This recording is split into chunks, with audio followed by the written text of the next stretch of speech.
ان بڑے بوڑھوں سے کہنا چاہوں گا، ان ماؤں سے کہنا چاہوں گا جو اپنی بیٹیوں پر یا اپنی بہوؤں پر ظلم کرتی ہیں، کہ انہیں بالکل یہ کنارہ کشی اختیار کرنے کے لیے کہہ دیتی ہیں اور کہتی ہیں تمہیں کچن میں بھی جانے کی اجازت نہیں ہے، تمہیں نیاز کے سامان سے ہاتھ لگانے کی بھی اجازت نہیں ہے۔ یہ ایک طرح کا ظلم ہے، شریعت اسلامیہ کا اس سے کوئی تعلق نہیں ہے۔ کنڈے کی نیاز کے حوالے سے معاشرے میں پھیلی ہوئی ایک بہت بڑی غلط فہمی یہ بھی ہے، جو غلط فہمی بھی اور جہالت ہے اور ایک طرح کا ظلم ہے خواتین اسلام پر۔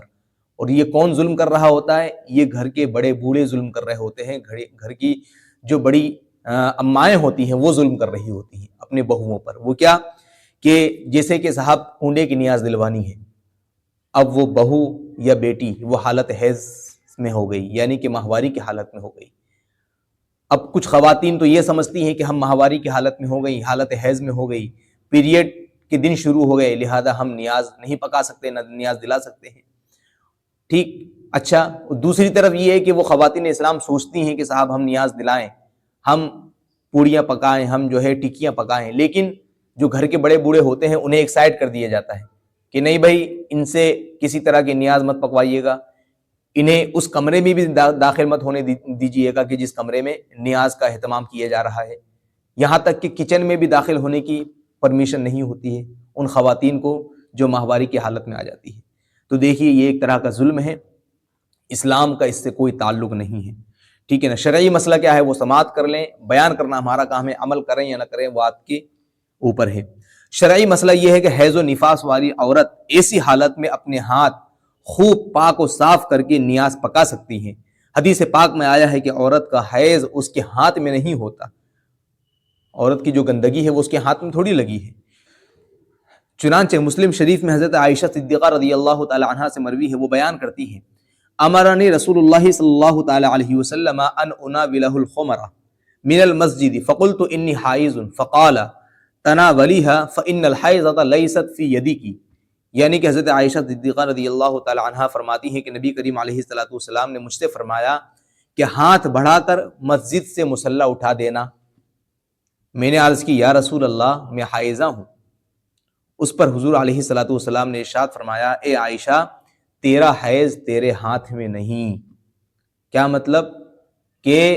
ہاتھ تو بالکل آپ کے پاک و صاف ہے، پاکیزہ ہیں، ستھرے ہیں، تو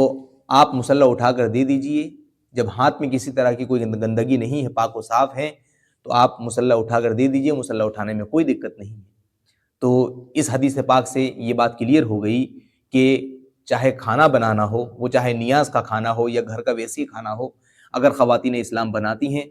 اور کچن کا کام کرتی ہیں تو اس پر گھر والوں کو آبجیکشن نہیں ہونا چاہیے، بلکہ گھر والوں کو یہ سوچنا چاہیے کہ اگر عورت ان ایام میں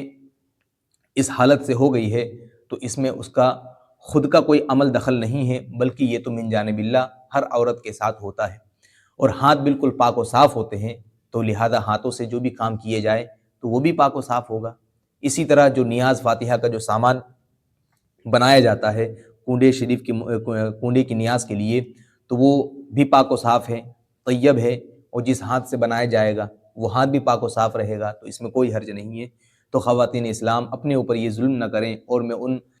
ان بڑے بوڑھوں سے کہنا چاہوں گا، ان ماؤں سے کہنا چاہوں گا جو اپنی بیٹیوں پر یا اپنی بہوؤں پر ظلم کرتی ہیں، کہ انہیں بالکل یہ کنارہ کشی اختیار کرنے کے لیے کہہ دیتی ہیں اور کہتی ہیں تمہیں کچن میں بھی جانے کی اجازت نہیں ہے، تمہیں نیاز کے سامان سے ہاتھ لگانے کی بھی اجازت نہیں ہے۔ یہ ایک طرح کا ظلم ہے، شریعت اسلامیہ کا اس سے کوئی تعلق نہیں ہے۔ خواتین اسلام پیریڈ کی حالت میں نیاز بھی پکا سکتی ہیں، نیاز دلا بھی سکتی ہیں، اور کسی کے لیے نیاز کا سامان نکال کر دے بھی سکتی ہیں۔ اللہ تبارک و تعالیٰ عقل سلیم عطا فرمائے، دین کی صحیح سمجھ عطا فرمائے۔